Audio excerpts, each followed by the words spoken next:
ભરત અને બાહુબલીનું પણ યુદ્ધ થયેલું. ભરત બાહુબલીના યુદ્ધ થતા એ વખતના યુદ્ધના જે મિસાઇલ ને આ ને તેને અત્યારે ડ્રોન ને એ બધા એટેક જુદા. એ વખતના દંડ યુદ્ધ, મુષ્ટિ યુદ્ધ, વાઘ યુદ્ધ, આમાં બધા યુદ્ધો થતા. દંડ યુદ્ધ એટલે હાથમાં લાકડી લઈ અને સામ સમય દોડતા આવે, બે જણા ધાડ કરતું ફટકારે, જેના હાથમાંથી લાકડી પડી જાય બસ એ જીત્યો ને ઓલો હાર્યો. બસ આ એનું હતું. મુષ્ટિ યુદ્ધ એટલે મુઠ્ઠી મારવાની, પેલા દાવ રમતા, ખબર છે? હા, એ હાથ નમાવાનો જમાવાનો, આ બધા દાવો હતા કે જે વિજેતા ઘોષિત થતા. પછી દંડ યુદ્ધ આવે, વાઘ યુદ્ધ આવે. વાઘ યુદ્ધ એટલે જોરથી અવાજ કાઢવાનો, અવાજ જેનો મોટો બુલંદ નીકળે એ જીત્યો. દ્રષ્ટિ યુદ્ધ એટલે આંખ ફાડીને જોવાનું, આંખમાં આંખ મિલાવવાની, જેની આંખ પહેલા પટકે અને પાણી પડે હાર્યો. આવા યુદ્ધના પ્રકારો હતા. હવે આમાં છે ને હિંસાચારો છો અને સામસામે બે જણા લડી લે. ઇન્દ્ર મહારાજા આવેલા, ભરત બાહુબલીને કીધેલું કે તમારા પાપે બધા મરે છે, નિર્દોષો સૈનિકો, તમારે બેને લડવું છે, તમે બે લડો. સૈનિકો જોશે, તમે બે લડો, શું કામ ખુવાર આ લોકોને ખુવાર કરો, તમે બે લડો. આ વિઝડમ ઇન્દ્ર મહારાજાનો. અને બેને એકલાને ભેગા કર્યા અને બે જણા લડ્યા, સૈનિકો ઉભા રહી ગયા. પછી એટલે આ રીતે તો આપણે કોને કહેવા જવાનું? કારણ કે 48 ને 78 વાળા બે ભેગા ન થાય પાછા, કઈ રીતે તમે ભેગા કરો? એટલે લડવાની સિસ્ટમો બદલાઈ, માધ્યમો બદલાય, એટલે ખુવારી વધી. યુદ્ધોનો ઇતિહાસ છે. જ્યારે ફર્સ્ટ વર્લ્ડ વોર આવ્યો ને એ વખતે 3 કરોડ સૈનિકો હતા, એમાંથી 87 lakhs ખતમ થઈ ગયા ફર્સ્ટ વર્લ્ડ વોર વખતે. એમાં બધે ખુવારી હતી. ફ્રાન્સના 14 લાખ લોકો મર્યા, જર્મનીના 18 લાખ મરી ગયા, ઓસ્ટ્રિયા હંગેરીના મરીને 14 લાખ મરી ગયા, એ લોકો બંને દેશોના મળીને. રશિયાના એકલાના 18 લાખ જેવા ગયા, બ્રિટનના 9 લાખ ગયા, ઇટાલીના 6 લાખ ગયા. ટોટલ 87 લાખ સૈનિકો મરેલા 3 કરોડમાંથી. અને આ તો આર્મીમાં સિવિલિયન ડેથ હોય એ બધા જુદા, અને પાછા એની સામે ઇન્જર્ડ થયેલા તો લાખોમાં. 14 લાખ સમજો કે ફ્રાન્સના મર્યા હોય, તેથી તમે 45 લાખ 42 લાખ જેટલા ઇન્જર્ડ થયા હોય, બહુ જ ખરાબ રીતે ઘાયલ થયા હોય, એ પાછા જુદા. એ જોઈએ ત્યારે લાગે કે આટલા લાખોની ખુવારી. પણ એ પછી થોડા જ વખતમાં 1930, 1944માં એ 6 વર્ષ જે સેકન્ડ 30, 1945માં જે સેકન્ડ વર્લ્ડ વોર આવી, એ સેકન્ડ વર્લ્ડ વોર ને થોડો સ્પેન થયો. એ વખતે વિકાસ થયો છે વચ્ચે. એ વખતે એગ્રેશન વધ્યું, વેપન્સ વધારે ધારદાર બન્યા, અને એના કારણે જે ખુવારી થઈ, ધ ડેડલીએસ્ટ વોર હ્યુમન આખી હિસ્ટ્રીમાં ડેડલીએસ્ટ વોર કહેવાય. તમને એક લીટીમાં કેવું તો કહેવાય 1/3 પોપ્યુલેશન એફેક્ટ થઈ ગયું હતું, હાઈલી એફેક્ટેડ. બાકી બધા એફેક્ટેડ હતા. 3% of the total world population was dead. World પોપ્યુલેશનના 3% વસ્તી મોતને ઘાટ ઉતરી. ખાલી માત્ર USSR, United States of Soviet Russia so the death of 2.5 CR. 2.5 crore માણસો યુએસએસઆરમાં મર્યા. ચાઇનામાં 1.5 કરોડ માણસો મર્યા. આ જર્મનીમાં 80 લાખ લોકો મરી ગયા. પોલેન્ડમાં 57 લાખ લોકો મરી ગયા. 21 લાખ લોકો ભારતનાય મરી ગયા. આટલા બધા લોકો મર્યા. એ વખતે ફેમિલીમાંથી આર્તનાદ આવતો હતો. સૈનિકો જેને મોકલ્યા હોય એના મમ્મી ને પપ્પાઓ, અને એ લોકો બસ દુઆ કરતે હૈ राष्ट्र के साथ तेरी भी सुरक्षा हो, बेटा जिंदा वापस लौट के आना, हम उम्मीद रखते हैं. મમ્મીઓ કાગળ લખે. ખાલી માત્ર એક આંકડો બહાર પડ્યો છે જે મેં વાંચેલો ને આંખ ભીની થઈ જશે કે શું સેન્ટિમેન્ટ્સ હશે. આટલા કરોડો સૈનિકો એ વખતે મર્યા હશે. ખાલી માત્ર પરિવાર અને સૈનિકો વચ્ચે પાર્સલ, પેકેજીસ અને કવરો, પત્રો, એની જે આપલે થઈ છે ને, એનો આંકડો છે 1000 crores. 1000 crores, 1000 કરોડ કવરોની આપલે થઈ. કવર, પેકેજ, પાર્સલ એની. અને between the families and soldiers. તમે વિચાર કરો કે રોજના એટલા આપલે થતી, એ સેન્ટિમેન્ટ્સની અસરો કેવી હતી. ને આ બધું થયું, અને એ પછી ખરી તો true cost of war is post war effect. એમાં તમને દેખાય એક્યુટ મેટલ શોર્ટેજ. એક્યુટ એટલે તમે 9.16 લાખ નવા એરક્રાફ્ટનું મેન્યુફેક્ચરિંગ થયું આ 6 વર્ષમાં. 9.16 લાખ નવા એરક્રાફ્ટ. ભંગાર થઈ જાય એટલે બનાવવા તો પડે. તમે વિચારો આર્ટિલરી આ બનાવવામાં મેટલ ને બધું કેટલું વપરાયું. હવે વોરશિપ્સ કે સબમરીન જે હોય 4230 નવી બની. આ 6 વર્ષમાં તમે જો આવું વધારે બનાવો તો શું થાય? એક્યુટ શોર્ટેજ ઓફ મેટલ આખા ગ્લોબલ માર્કેટમાં એટલી આવી કે એ સમયથી કોઇન્સ બાજુ પર રહ્યા અને કરન્સી ફ્લોટ થઈ વધારે. કે ભાઈ કાગળ ને પેપરની કરન્સી લાવો, આ કોઇન્સ માટે હવે આપણી પાસે છે નહીં મેટલ. કેટલે સુધી અસર થઈ કે કોઇન્સની જગ્યાએ કરન્સીને મૂકવી પડે અને ઓસ્કારના જે વર્લ્ડ એવોર્ડ અપાતા, ટ્રોફીઝ અપાતી, એની પર ગોલ્ડ પ્લેટ લાગીને જે મેટલ લગાડતા એની જગ્યાએ કલર પેઇન્ટ કરવો પડ્યો. એ ટ્રોફી પેઇન્ટેડ હતી. એના ઓસ્કાર એવોર્ડની ટ્રોફી આપવા માટે મેટલ નહોતું. તમે વિચાર કરો ખાલી કે કઈ હદની એક્યુટ શોર્ટેજ હશે. તમે વિચાર, this is post war effect. આ તો કેટલાય દાખલા છે, વાંચો એટલે ખબર પડે. તમારે ખરેખર છે ને યુદ્ધની ટ્રુ કોસ્ટ ઇઝ ડિફરન્ટ. અત્યારે આંકડા આવે ને, આટલા પોઈન્ટ આટલા બિલિયનનો ખર્ચો, that is cost. True cost એટલે તમે શું માનો છો? અત્યાર સુધીમાં સમજો કે 50,000 સૈનિક મરી ગયા હોય ને, તો તમારે 50,000 ફેમિલીને ઊભા રાખવાના. એક વાઈફ ઊભી હોય, ત્રણ જણા ઊભા રાખવાના, 3 જણા. એક વાઈફ ઊભી હોય, એક નાનો છોકરો ઊભો હોય, અહીંયા એક વાઈફ ઊભી હોય, એક નાની 6 વર્ષની છોકરી ઊભી હોય, અહીંયા એક વાઈફ ઊભી હોય, 4 વર્ષનો છોકરો ઊભો હોય, અહીંયા એક વાઈફ ઊભી હોય, 3 વર્ષનો છોકરો ઊભો હોય, પણ બધે 3 જણા છે. તમને 2 દેખાય છે. દરેકની સાથે એક હેંગર છે અને હેંગર ઉપર યુનિફોર્મ લટકે છે. ખાલી જે મરી ગયો ને એનો યુનિફોર્મ લટકે છે. એટલે 3 જણા થઈ ગયા. બધા 3નો એક યુનિફોર્મ, એક વાઈફ અને એક દીકરો કે દીકરી, આ 3નો ફોટો. અને આવા 50, 60, 70,000, લાખ, 1.5 લાખ, 2 લાખ, 5 લાખ આવા ફોટોગ્રાફ્સને તમે એક સાથે જોતા શીખો. This is the true cost of war. આ તમને ખબર પડે કે કેટલા ફેમિલીઓની પથારીઓ ફરી ગઈ, કોકની લાકડી ગરડાની જતી રહી, કોકનું સિંદૂર ભૂસાઈ ગયું, કોકના પપ્પા જતા રહ્યા, કોકના અરમાન ભૂસાઈ ગયા, કોકનો આધાર છીનવાઈ ગયો. આ ખબર નથી પડતી કે શું થાય છે અને કેટલી ભયંકર અસર છે. પાછું કંઈ જ ખબર નથી. અચાનક આ થઈ જાય અને એવી રીતે ચાલુ થાય, ખબર પણ ન પડે. આખી દુનિયાને અસર છે, આખી દુનિયાને. અને મુદ્દો ગંભીર એટલે છે કે આપણે જૂના વિચારોમાંથી બહાર આવ્યા. હું કહું છું, જૂના વિચાર પર જાઓ ને તો આપણને પણ આજની તારીખમાં ખબર પડે. બહુ ફેમસ ઓથર અને બુક લખે ને જ્યારે કે how to win friends and influence people, તમે પબ્લિક પર બેસ્ટ સેલર અને એ બુક લખે એટલે આમ એવી જાય. પણ મને લાગે છે કે બુક તો મહાવીર સ્વામી ભગવાને લખી હતી, how to win friends and influence people. એના કરતાં પણ બેસ્ટ બુક એ હતી જ્યારે ચંદ્રકૌશિકને એમને પ્રતિબદ્ધ પમાડ્યો. પોતાના શત્રુ, પોતાને હરાવવા આવેલા ઇન્દ્રભૂતિને પોતાનો બનાવ્યો. How to influence your enemies and make them your friends, make them your followers. તમે વિચાર કરો ખાલી કે કેટલી સરસ વાત છે, કેટલી સરસ વાત. આપણે ત્યાં જૂનો વિઝડમ, જૂની શક્તિ, જૂની ભક્તિની શક્તિ, શ્રદ્ધાની શક્તિ, એના આધાર પર જે થતું અદ્ભુત કામો થતા.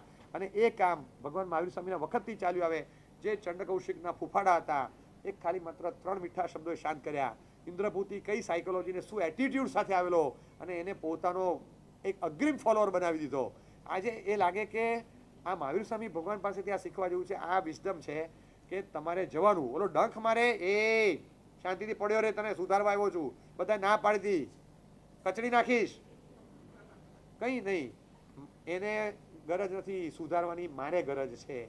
તો મારે શાંતિ રાખવાની. નોબલ પ્રાઇઝ ઘણું નાનું પડે છે મહાવીર સ્વામી ભગવાન માટે. બાકી 5,000 વર્ષના બધા નોબલ પ્રાઇઝ એકલા લઈને ગયા હોત મોક્ષમાં. કઈ રીતે મળે? એક માણસ પર પ્રહાર નથી કર્યો, એક વ્યક્તિને અડ્યા નથી, બધાના પ્રહારો ઝીલ્યા છે. અને આખી દુનિયા, જ્યાં આગળ તમારા હૃદયમાં એક સદભાવના છે ને, આખી દુનિયા તમારા સિદ્ધાંતને ફોલો કરે છે. તમારો વિચાર એ સિદ્ધાંત બને છે, તમારો વિચાર એ સિદ્ધાંત બની જાય છે, તમારું જીવન ઇતિહાસ બની જાય છે. કારણ કે એ આજે ઘણા બધાની નજર છે, ઘણા બધાની મોદીજી પર. દુનિયાના સારા દેશોના નેતાઓ બોલે છે કે મોદી સાહેબ કંઈક કરે તો થાય. મોદી સાહેબ can call to Trump and talk some few minutes, maybe table can turn around. આમ સારા દેશોના લોકોને મોદીજી પર છે, કારણ કે હજી શાંતિથી બેઠા છે, શિસ્તથી બેઠા છે, રાષ્ટ્ર રક્ષામાં સક્રિય છે અને સાથે એગ્રેશન મોડ પર આવ્યા વગર આડાવડા સ્ટેપ્સ ભરીને નિવેદનબાજીઓ નથી કરતા. આ બધું છે. એટલે મેચ્યોરિટી લેવલ દેખાય, પાકડતા દેખાય. આ ભારતનું લોહી, જૂની પ્રજા અને 1947ના વર્ષ પછી સ્વતંત્ર ભારતમાં જન્મ્યા હોય અને વડાપ્રધાન થયા હોય એવા પહેલા છે. પહેલા. બાકી આજ સુધી જેટલા વડાપ્રધાન આવ્યા બધા 47 પહેલાના હતા. એટલે મૂળમાં આપણા હતા જ નહીં કોઈ. આ પહેલો માણસ એવો કે જે મૂળમાં 47 પછી જન્મ્યો જ પછી. એટલે એણે એ સલ્તનતનું કંઈ ખાધું જ નથી કે ઝૂકવું પડે. અને છતાં આટલું કરે. દુનિયાની નજર મોદીજી પર છે. ભારત માટે તો ચોક્કસ આ ગૌરવનો વિષય છે. હું એક સ્ટેપ આગળ વધીને ચોક્કસ આજે આનંદ સાથે કહું કે મને ખબર નથી બીજાની, મારા જેવા જો હજારો લાખો હશે ને બધાની અસર આજે ભગવાન મહાવીર સ્વામી પર છે, બધાની અસર, કે ભગવાન મહાવીર સ્વામી વી મિસ યુ. કેવા કેવા સમયમાં તમે આવો અને બધું શાંત થઈ જાય. અતિશય છે ભગવાનનો આ સ્વરાષ્ટ્ર પરરાષ્ટ્રેભ્યો યત શુદ્રોપદ્રવા ધૃતમ વિદ્રવંતી ત્વત પ્રભાવાત સિંહનાદા દ્વીપા. આ હેમચંદ્રાચાર્યનો શ્લોક છે વિતરાગ સ્તોત્રનો, કે એક રાડ પાડે સિંહ અને હરણો જેમ ભાગે એમ સ્વરાષ્ટ્ર પરરાષ્ટ્ર રાષ્ટ્રોની અંદર લડાઈઓ બધી ચાલતી હોય, ભગવાન તમારી દેશનાનું ખાલી મંગલાચરણ રિલીઝ થાય ને બધું શાંત થઈ જાય. એક અવાજ ખાલી સિંહનો રાડ પડે અને મૃગલાઓ હરણિયાઓ જેમ ભાગીને શાંત થઈને બેસી જાય. ટીચર અંદર આવે, સાયલેન્સ, એક અવાજ કરે ને 40 છોકરાઓ ક્લાસરૂમમાં ચૂપ થઈને બેસી જાય, ડિસિપ્લિનમાં આવી જાય. એવી રીતે ભગવાન આપનો એક ખાલી મંગલાચરણનો અવાજ, આપની ખાલી એક નજર પડે અને વિશ્વમાં શાંતિ પથરાય. આ ભગવાનનો પ્રભાવ આ વાંચીએ ને ત્યારે લાગે અદ્ભુત અદ્ભુત. We miss Vardhaman today. આજે ખરેખર ભગવાનની જરૂર પડે કે જ્યાં સમવસણમાં આપણે લાગે ટેકનોલોજી તો કેવી, કે જ્યાં ગાય બેઠી છે અને ગાયના ખભા પર નાખીને બકરું બેસે એ હજી બને, પણ અહીંયા આગળ વાઘ બેઠો છે અને વાઘના ખભા પર માથું ટેકવીને બકરું બેઠું હોય, અને વાઘની બાજુમાં બકરું કઈ રીતે હોય તો કે ત્યાં હોય અને કોઈ કોઈને નુકસાન નહીં કરે, ન કરે, તમને ખરેખર ન કરે. હું તમને ખરેખર કહું, તમને હસવું આવશે, પણ જો આજે ભગવાન મહાવીર સ્વામીનું સમવસણ અહીંયા હોય ને તો 100% ઈરાનના અત્યારના નેતા એના ગળે હાથ નાખી અને ટ્રમ્પ સાથે બેઠા હોય સમવસણમાં, બે સાથે બેઠા હોય 100%. એ ભગવાનનો પ્રભાવ છે. શાંતિ તો એવી આવે, એવી ગજબની, કેવી સરસ. હું કહું છું કે કેટલાક ઉપાયો છે ને આજના સમયમાં કરવા જેવા છે, કે જે બીકોઝ તમે માનતા હો કે જો આ લાંબુ ચાલે ને તો 1-2 કલાક પણ જો વહેલું પતતું હોય ને તો પતાવવા જેવું છે. હવે આ કલાકોમાંનું કોસ્ટિંગ ગણો, એનું અસર બહુ ભયાનક છે. આજે તો હજી આટલું થયું છે, હજી જો 5-7-10 દિવસ ચાલે ને, સિલિન્ડર તો ભૂલી જાઓ તમે, પણ ફૂડ પ્રાઇસ જે રાઈઝ થશે, મોંઘવારી જે વધશે, અને પછી જે તમારી સેવિંગ્સની પત્તર ફાડશે ને બધું નીકળશે બહાર, અને ત્યારે આવા જ ફાંફા પડશે. દુનિયામાં તમે ગ્લોબલી વિચારો, અત્યારે આપણા ઘરનું પણ વિચારવાનું, પણ ગ્લોબલી વિચારો. દુનિયામાં ઘણા બધા એવા દેશો છે જેની પાસે 600 વર્ષથી ઓઇલ પડ્યું છે, એક ટીપું પાણી નથી બહારથી આવે છે. દુનિયામાં એવા દેશો છે જેની પાસે 100 ગ્રામ મસાલો નથી પોતાનો, બધો જ સ્પાઇસીસ ટોટલી બહારથી આવે છે. 100% અથવા 85 to 90% ફૂડ ગ્રેન્સ બહારથી જ આવે છે. બાકી ટેકનોલોજીમાં બધા આપણા કરતાં 100 ગણા સુખી છે. એવા દેશો છે. શું થશે? શું થશે? આપણે ત્યાં યુદ્ધોના ઇતિહાસ છે, પણ કોઈ દિવસ યુદ્ધના ઇતિહાસમાં માનવતાને ગીરવે ન મુકાય, ક્યારેય નહીં. બાજીરાવ પેશવા થયા, બાજીરાવ ફર્સ્ટ, અને નિઝામની સાથે લડાઈ થઈ હતી. એ લડાઈનો ઇતિહાસ તમે વાંચો, આખું પ્રકરણ વાંચવા જેવું છે ઇતિહાસમાં, કે Bajirao Peshwa, the first Bajirao and Nizam ની સાથે ઉલ મુલ્ક, એની સાથે જ્યારે લડાઈ થઈ, જબરજસ્ત લડાઈ થઈ, એવી લડાઈ.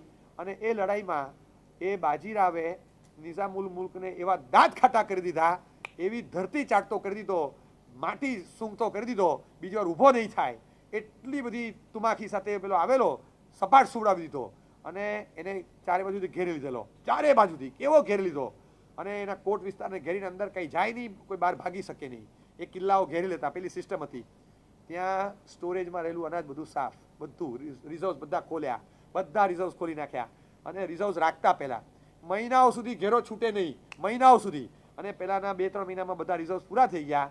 બાજીરાવ પેશવાને ખબર હતી, અને ત્યાં આગળ નિઝામ પાસે સમાચાર પહોંચ્યા કે હવે આપણી પાસે 7 દિવસ ચાલેનું અનાજ છે, તો કે સૈનિકોને પહેલાં આપો, પ્રજામાં 10%નો કાપ મૂકો. ત્યાંથી શરૂ થયું. પછી પ્રજામાં 30%નો કાપ, સૈનિકોને 10%નો કાપ. એમ કરતાં કરતાં પ્રજામાં 50%નો કાપ, સૈનિકોને 25-30%નો કાપ. હવે સૈન્ય કઈ રીતે ટકે? છેલ્લે સેનાપતિ કહેવડાવ્યું કે આપણી પાસે કશું છે નહીં, અને જો હવે અનાજ ક્યાંકથી નહીં આવે તો 3 દિવસમાં અડધું સૈન્ય ભૂખ્યું મરશે, અને પછીના 3 દિવસમાં અડધા ડેડ બોડી હશે. હવે કંઈ છે જ નહીં આપણી પાસે. એ વખતે નિઝામ ઉલ મુલ્ક ઊભા થયા.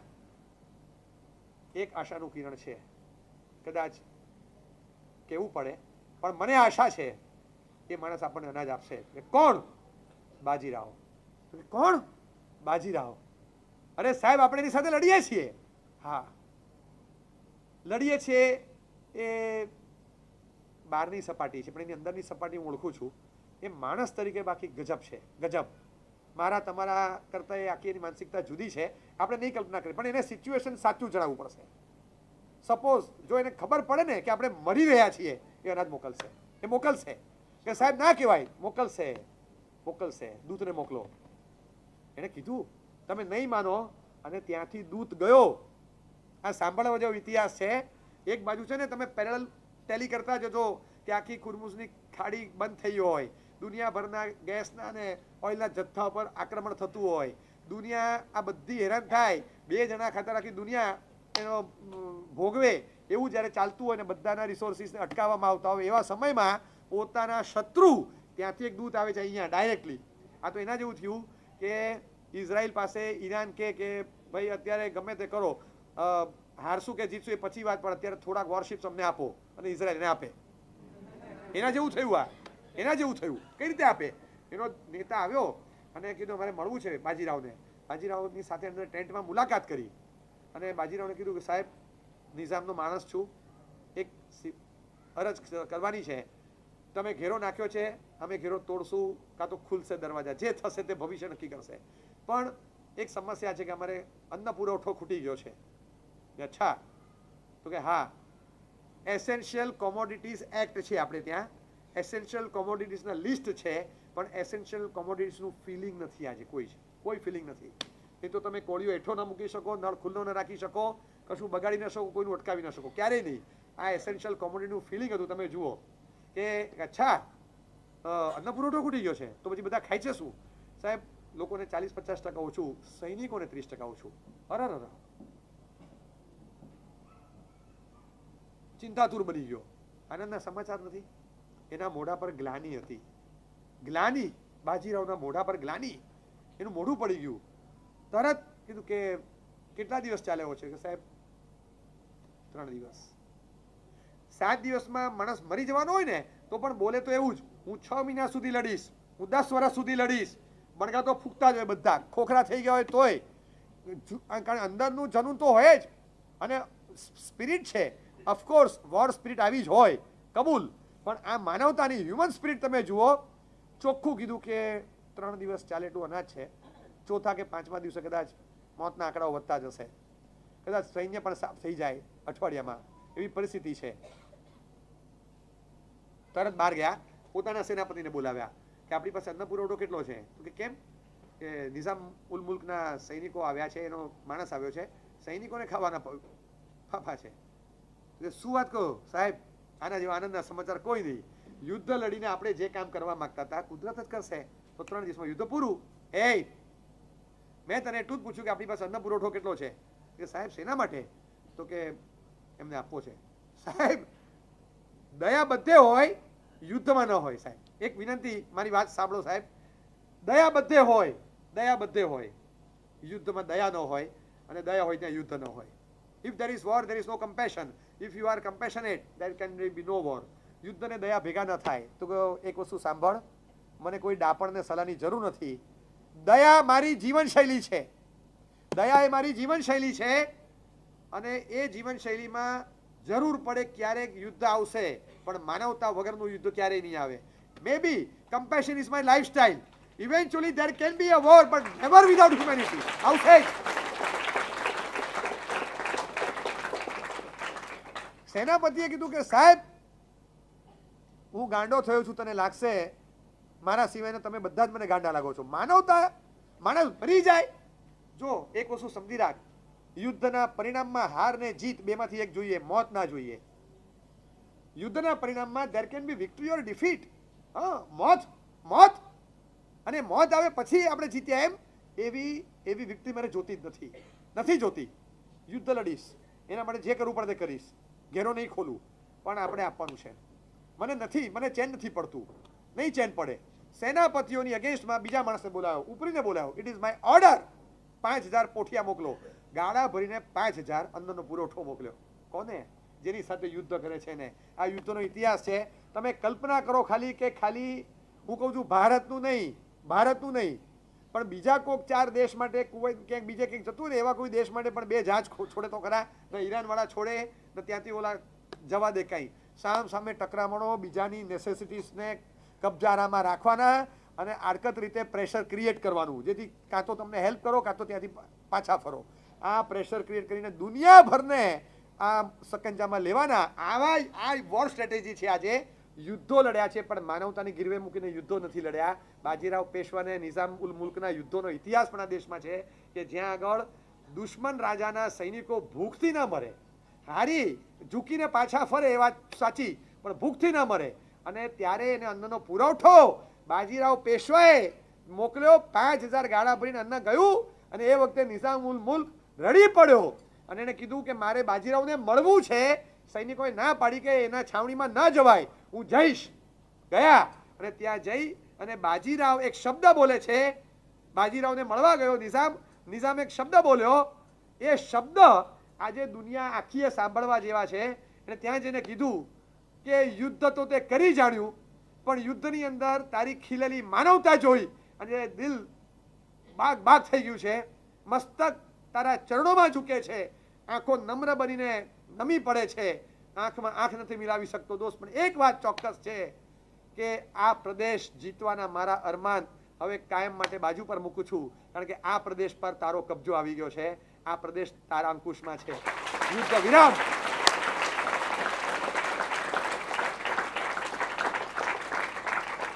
ઘેરો છોડતા પહેલા બાજીરાવ પેશવા એની પાસે આવી નિઝામે સંધિ કરાર કર્યા અને યુદ્ધ વિરામ કરીને જતો રહ્યો. પ્રેમથી તાળું ખુલે છે, હથોડી તાળા તૂટે ખરા, ખુલી જાય દરવાજો પણ એ તાળું બીજી વાર કામ નહીં લાગે. ચાવીના પ્રેમની ચાવીથી ખોલ્યું હોય તો એ તાળું બીજી વાર કામ પણ લાગે, કામ ચલાવું દરવાજો ખુલી પણ જાય, પાછું બંધ કરવા એ જ તાળું કામ લાગે. બધે હથોડા ન વાપરવાના હોય. પણ છતાં કેટલીક જગ્યાએ એવું હોય છે કે એક સત્તા એગ્રેશન મોડ પર જ્યારે આવે ત્યારે એ અલ્ટિમેટલી એકદમ અલગ એટીટ્યુડ ક્રિએટ થાય. સત્તા પણ એક પચવી જોઈએ અને નમ્રતા રે. માથું જેટલું ઉન્નત કરવું એટલું કરવાની છૂટ, પણ ધરતી પરથી પગ હલાવ્યા વગર, ધરતી પરથી પગ રહેવો જોઈએ. બસ વી શુડ બી ગ્રાઉન્ડેડ. અને એ નમ્રતાનો પાઠ જ્યારે હોય એટલે જ આધ્યાત્મિકતા અને વર્ચ્યુઅસ બેકગ્રાઉન્ડ વગર કોઈ પણ પ્રકારનો ગ્રોથ જ્યારે આવે છે ને તે માત્ર કોર મટીરિયલ ગ્રોથ છે. એ તમને સ્પિરિચ્યુઆલિટીમાં એના છેડા અડાડવા જ પડશે, નહીં તો મટીરિયલ ગ્રોથ પણ બાધક છે. One man purification can save the world. આ એક વાક્ય છે, વિવેકાનંદજી બહુ બોલતા. પણ મને એમ લાગે કે વન મેન્સ એરોગન્સ કેન, એ શું કરી શકે છે? Can shake the world. આખી દુનિયાને હલાવે છે અત્યારે. અને આપણને લાગે કે આ કઈ રીતે ચાલે? એક દુનિયા આખી અત્યારે ત્રસ્ત છે. અત્યારે જે સમસ્યા છે, કંઈ કરો કે ન કરો, ગ્લોબલી કનેક્ટેડ રહ્યા એટલે કંઈ પણ થશે.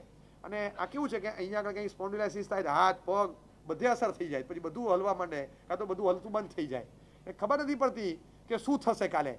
જો 10 દિવસ પણ વધારે ચાલ્યું ને, ખાવાના ફાફા પડે, ફૂડ પ્રાઇસ એટલી બધી મોંઘી થાય, ગેસની તંગી ઊભી થાય, હવે આવશે એગ્રીકલ્ચર સેક્ટર, પછી આવશે ફર્ટિલાઇઝરની એક્યુટ શોર્ટેજ. આ બધા જ પેરામીટર્સ આગળ ખુલશે, કારણ કે એકબીજા પર તમે નભો છો. આજે આવે છે પહેલાં એક દેશવાળા નક્કી કરે કે અમારી પાસે જથ્થો છે મોટો હિલિયમનો, આપશું જ નહીં. હિલિયમનો જથ્થો ત્યાંથી રિલીઝ નહીં, અહીંયા સેમિકન્ડક્ટરની ચીપ નહીં બને કોઈ જગ્યાએ, કે જેના આધાર પર કેટલો મોટો વિકાસ કરવા માટે બધા કારખાના રાખીને બેઠા હોય છે. તે બધા માટે જે જરૂરી છે, ક્યાંક તમારી પાસે બધું છે તો તમારે આ વસ્તુ અહીંથી મગાવવાની, તમારી પાસે આ છે તો અહીંથી આ મગાવવાનું. લોકલ પ્રોડક્શન, લોકલ કન્ઝમ્પશનનો કન્સેપ્ટ હવે નથી. ક્યાંકથી બધું ગ્લોબલી કનેક્ટેડ થયું. એક પણ વસ્તુ એવી નથી કે જે વસ્તુ તમે તમારી, એટલે આ ભાઈ સ્વાવલંબી મેક ઇન ઇન્ડિયા જે ક્યારના કરે છે ને, એની પાછળના કારણો એ સમજે છે કે આના વગર ચાલવાનું. બધાના ઓપ્શન અહીંયા લોકલી ક્રિએટ કરે છે, બધું જ. એ બધા લોકલ ઓપ્શન્સ ક્રિએટ કરી રહ્યા છે. હોશિયાર હોય ને ખબર પડે કે દેખાતું હોય. આપણે તો ચશ્મા પહેરીએ ત્યારે દેખાય, એને તો વગર ચશ્મા પહેરે દેખાતું હોય. એ ફિલ્ડમાં રહ્યા છે. પણ આપણને હવે ખબર પડવી જોઈએ કે હવે શું કરવું. રિઝર્વ્સ વગર ક્યારેય કોઈને ચાલવાનું નથી. એમાં જતાં પહેલાં એક બે વસ્તુ તમને કહું કે અત્યારે છે ને આપણે કશું ના કરી શકીએ, એટલું કરીએ કે પરમાત્માને ખૂબ દિલથી પ્રાર્થના કરીએ. ફરજિયાત બધા 3 પ્રદક્ષિણા આપો. પરમાત્માને 3 પ્રદક્ષિણા આપવાની એવા દિલથી કે ભગવાન વી મિસ યુ. ભગવાન અત્યારે વર્તમાનમાં તમારી જરૂર છે. આખી દુનિયા અત્યારે હિંસાથી પીડાઈ રહી છે અને હિંસાથી પીડાઈ રહેલી આ દુનિયા, એ પીડિત થયેલા વિશ્વને હવે જો એક આસ્થા, એક શ્રદ્ધા, એક નજર અટકતી હોય તો ભગવાન વર્ધમાન મહાવીર સ્વામી પર. અહિંસાના ફિરસ્તા છો, અહિંસાનો શિરસ્તો છે, અહિંસાના પુરસ્કર્તા છો, અહિંસાનો અવતાર છો. સ્વરૂપ છે તમારું, તમારું ઉપદેશ છે. તમે દુનિયાને એવા પાઠ ભણાવ્યા છે અને તમારો સ્વભાવ નહીં, તમારો પ્રભાવ એવો છે કે તમે આવો અને અહિંસાનો ફેલાવો થાય. વી મિસ યુ અ લોટ. ભગવાન તમારે આજે હાજર હોવું જરૂરી છે અને આજે તમે હાજર નથી, એનું ફળ અમે ભોગવીએ છીએ. 2500 વર્ષ પહેલા તમે થઈ ગયા, એ સમયનું પુણ્ય અને આપનો એ વખતનો સમયગાળો. પણ ભગવાન અત્યારનો આ સમય છે, we need Vardhaman, we need. બહુ મજાના શબ્દો છે. हिंसा पीड़ित विश्व, इसको राह कौन दे सकता है? हिंसा पीड़ित विश्व राह महावीर दे सकता है, वर्तमान को वर्धमान की आवश्यकता है. शब्दों एवा सरस है. हिंसा के बादल छाए संसार पर, सर्वनाश के दुनिया खड़ी करार पर. हिंसा के बादल छाए संसार पर, सर्वनाश के दुनिया खड़ी करार पर. महावीर ही पथ भूलों को समझा सकता है. बस બીજું કઈ નહીં. ભગવાન અત્યારે એટલા બધા પાપ, એટલી હિંસા, એટલી ક્રૂરતા વધી રહી છે. ધર્મ તો ક્યાં ગયો? અમારા ગુણો ક્યાં ગયા? કરુણા મૈત્રીના પાઠ ક્યાં ગયા? हिंसा के दलदल में फंसकर धर्म सिसकता है. हिंसा पीड़ित विश्व राहत महावीर दे सकता है. वर्तमान को वर्धमान की आवश्यकता है. उपदेश आप्यो છે. वर्धमान के आदर्शों पर ध्यान दो, हितोपदेशों को अंतर में स्थान दो. तुम किसके वंशज, किसके संतान हो, बनकर एकजुट उसे पूरा सम्मान दो. બસ એમની આંખમાંથી કરુણાના બે બુંદ છલકે અને આ વિશ્વમાં શાંતિ થશે. બસ બીજા બધા ભેગા મળી અને માત્ર એમને સાંભળો, બીજું કશું જ નહીં. દુનિયાના બધા દેશો વર્ધમાન સુધી નથી પહોંચી શક્યા. લૌકિક આંખો છે, લોકોત્તર દ્રષ્ટિ નથી. લૌકિક આંખો એ લૌકિક નેતા સુધી પહોંચી શકે. દે ફાઇન્ડ અ પર્સનાલિટી કે મોદીજી એક્ટિવેટ થાય. આપણે ગૌરવનો વિષય છે કે ભારતના એક અગ્રીમ નેતા માટે દુનિયાના ચાર ખૂણેથી અવાજ આવે છે કે ભાઈ તમે એક્ટિવ થાવ અને આ યુદ્ધને રોકો અને વિશ્વમાં થતી હારાકીરીને. કારણ કે આ માણસ પાસે એન્શન્ટ વિઝડમના આઈડિયાઝ છે, હજી છે. એટલે એમની પાસે આ વસ્તુઓ છે, એટલે એમની પર આસ્થા બંધાઈ અત્યારે. પણ આપણને મનમાં એમ થાય એકવાર કે આ વિશ્વને અત્યારે જો ખરેખર જરૂર હોય, બધા તમે કુવેટમાં છો, કતારમાં છો, તમે ઓમાનમાં છો, ગલ્ફ કન્ટ્રીઝમાં છો કે ગલ્ફ કન્ટ્રીઝની બહાર છો, યુરોપિયન દેશમાં છો, ચાઇનામાં છો, રશિયામાં છો, અમેરિકામાં છો, ક્યાંય પણ છો, હર આત્મા દુઃખી હે. કોણ સુખી છે? દુનિયાના કયા દેશમાં નિશ્ચિંતતા છે? મને કહો તો ખરા, બે દેશના નામ તો આપો. આખા દુનિયાભરમાં કોઈ ચાર દેશ એવા છે જે અત્યારે શાંતિથી બેઠા છે. થતું ભારત પાકિસ્તાનનું વોર ચમકલું થાય તો ત્યારે અમેરિકામાં કંઈ વાવાઝોડું ના આવે. અમેરિકામાં વાવાઝોડું આવ્યું હોય તો યુરોપમાં શાંતિ હોય. યુરોપમાં કોઈ વાર ક્રાઇસિસ ઊભી થાય તો થઈ શકે. એશિયન દેશમાં કંઈ ધમાલ નથી થતી. પણ અત્યારે આ એક ટેકનિકલ કારણ એવું આવી ગયું કે એણે આખી દુનિયાને હલાવી નાખી છે. એક દેશ હર આત્મા દુઃખી હૈ, સુખ શાંતિ ખો ચૂકી હૈ. કોઈ જગ્યાએ સુખ નથી, કોઈ જગ્યાએ શાંતિ નથી, કોઈ પણ જગ્યાએ નહીં. હર આત્મા દુઃખી હૈ, સુખ શાંતિ ખો ચૂકી હૈ. હર દ્રષ્ટિ હો કે વ્યાકુલ, મહાવીર પે રૂકી હૈ. બસ ભગવાન તમારા પર અમારી નજર સ્થિર થઈ ગઈ છે કે હવે તમે પાછા આવો અને આ દુનિયાને પાછો એક રાહ બતાવો.